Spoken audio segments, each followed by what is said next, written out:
I went to Buffalo County Courthouse to listen on many different cases. Everyone in the courtroom, the judge, district attorneys, plaintiffs, clerks, legal officers, and family members were all listening effectively. His information was credible by law. The judge also spoke in a definitional way by describing different outcomes of such charges and explained the meaning of charges a plaintiff was not familiar with. The judge did most of the informative speaking by giving plaintiffs information on charges and possible sentencing. In return of the judge's information, the plaintiffs then spoke in a more descriptive way. They talked in detail of events that led or happened during the time of the charge or charges. The courtroom was a more intense atmosphere because the outcome of the hearing had an impact on their lives.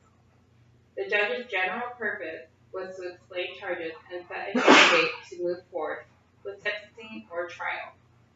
I would say the whole audience was in a WIIFM, which is explained in our text reading, page 15 of Informative Speaking, as the acronym that stands for What is in it for me.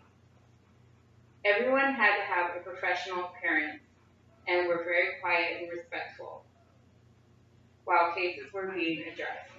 At this time, there were no visual aids, although district attorneys and the judge did use notes, and everything seemed to be based off denotative meanings. The paralanguage seemed pretty monotone. Every now and then, a plaintiff would speak up, but it all seemed to stay at the same level. All parties seemed to analyze one another. The plaintiff and district attorneys used argumentative statements when one disagreed. The whole process seemed to have everyone critically thinking.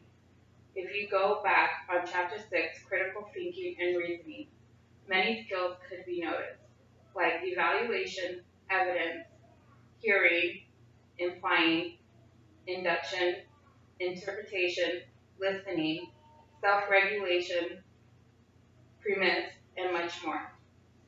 When it comes to persuasive speaking, because these hearings were more informative, the district attorneys really were the only ones being persuasive.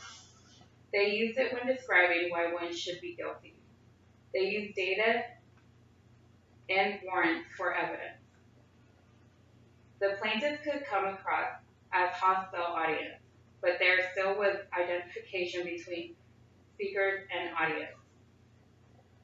Language was huge during this whole process, and theses were used but seemed to be hard to follow. Communication really was shared with plaintiff and judge, or attorney and judge.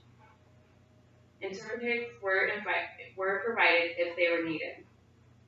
Each case was a small group interaction, and even though it was a debate situation, everyone really wanted to smoothly get through the process.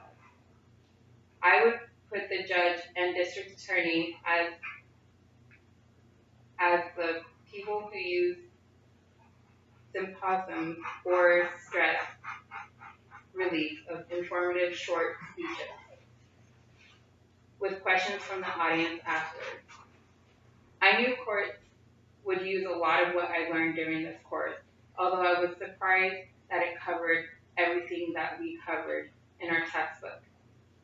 The process seemed to use every skill we learned, and I'm thankful I learned more. Thanks.